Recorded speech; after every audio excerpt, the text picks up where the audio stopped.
I took the entrepreneurship class from Frank Schallenberger, and basically the project, he had a term project where you basically either attach yourself to a company in the area or for the purpose of the paper made up a company and how it would succeed. And even in those days, a lot of my classmates were writing about electronics, which was certainly beyond me, since when I turn on a light bulb, when I turn on an electric switch, the light bulb comes on. It's magic for me. But my old track coach was always working with shoes, and that felt that lightweight in shoes was something that was neglected by the major manufacturers, Adidas and Puma. And indeed, my senior year, Otis Davis won the Pacific Coast Conference Championship in a pair of homemade Bowerman shoes, which were an ounce lighter than the other shoes. So I kind of put those things together and said, if you were starting a shoe factory, would you start it in Germany?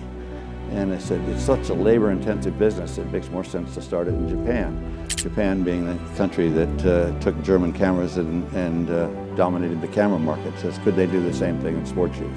And that was really the thesis of the paper, which ultimately I got caught up in. And when I wrote the paper, it just stayed in my head.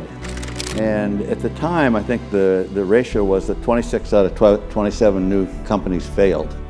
So I knew the odds weren't high, but I really began to feel if I could do this, that would really be meaningful to me and something that I would really have a lot of passion for and about. And so that's where it started, and away we went.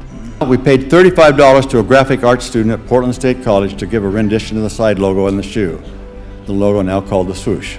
Years later, she was interviewed by the Portland Oregonian and asked her what her second biggest project was. She answered, wallpaper for a Walla Walla motel. We had each of the 45 employees submit a suggestion for a brand name. Jeff Johnson, 1963 Stanford graduate, who I had met on a workout at Angel Field and who was our first employee, submitted the name Nike. Well, I said, I don't really like it that much, but it's better than any of the other 44. And before there was success, there was defeat. We were kicked out of 2 banks. We borrowed money once from a shoebox manufacturer to meet the payroll. On another time, we had to sell $2,500 at a national PE convention in Seattle, Washington on a Friday so we could meet payroll on Monday. In all those cases, the lessons from the fields and the courts, the lessons of competitive response, were the most valuable of all. Well, obviously there were a lot of doubts, but I enjoyed what I was doing, and I really thought that I was bringing a product to the world that was better than the other product, and so I believed, and if you read the book, it wasn't too long before I had a bunch of other people that believed as well, and we just, through all the ups and downs, and there were plenty of downs, that we never stopped believing, and and a lot of people say, why did you stay with it? There were a lot of negative moments and a lot of downturns, and I look back on those days, the most fun I ever had in business. It was every day, every Monday you went to work and you knew it mattered what you did, including whether you're going to meet payroll on Friday. But it was an exciting time, and Frank Schallenberger had done a wonderful job of preparing us for being an entrepreneur. Bob Davis, a marketing professor, said, if you're going to be an entrepreneur, he said, every day's a crisis and every Friday's a Jesus crisis. There were a lot of ups and downs, but ultimately it worked. And I think at the end of the day, you got to believe, and that's what I did have, maybe above everything else. You got to have a niche. You got to have a reason to succeed. My reason was that Japan could make shoes economically, and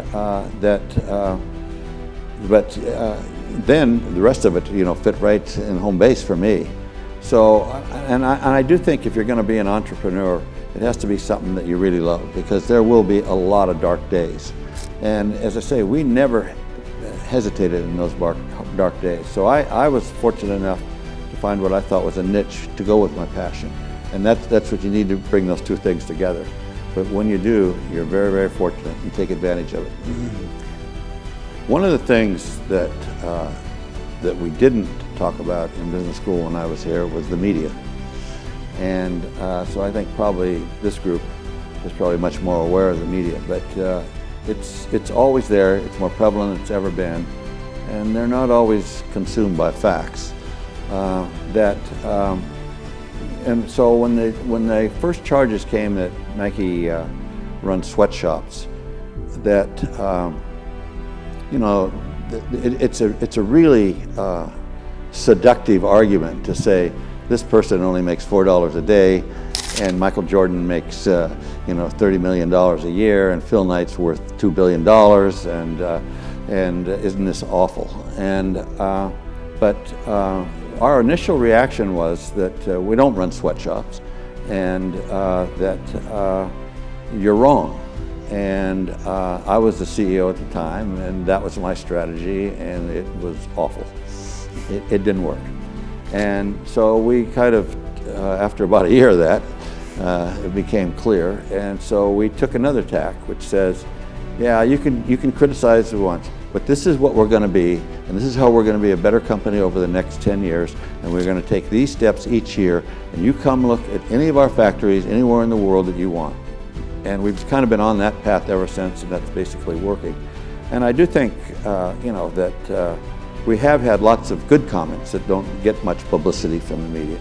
And one of the good ones was a member of the United Nations says Nike's the gold standard for all apparel companies and how they run their factories. And it's a constant battle, though, because we're always kind of looking for new factories or changing factories. And we have most of our shoe factories and our good apparel factories have been with us for 20 or 25 years, but economics change at different times, so you do change some of them on the periphery. So it's a constant battle to live up to the standards we have. But we have a whole team at Nike that does that all the time, and basically is talking to people on the production line all the time. And I do think that our factories are the best in the world right now for conditions, and it's a basic truth that great shoes are made by great factories. You don't want a bad factory making the best shoes in the world. I have in my travels occasionally met promising young people who insist they are not going to ask for help along the way. They want to figure it out themselves. Mine was the opposite approach. It is hard enough out there. Get all the help you can. Getting help really is just a part of a lifelong search for wisdom. And there are a couple other lessons. 2 9s working together will beat 2 10s working for their own careers every time. Ability and desire must always trump money and power. If you can't get financing, don't be afraid to go 7,000 miles from home. Government is part of business, any business. There is such a thing as managing creativity, and dare to take chances, lest you leave your talent buried in the ground. And where there is no struggle, there can be no art. The only time you must not fail is the last time you try.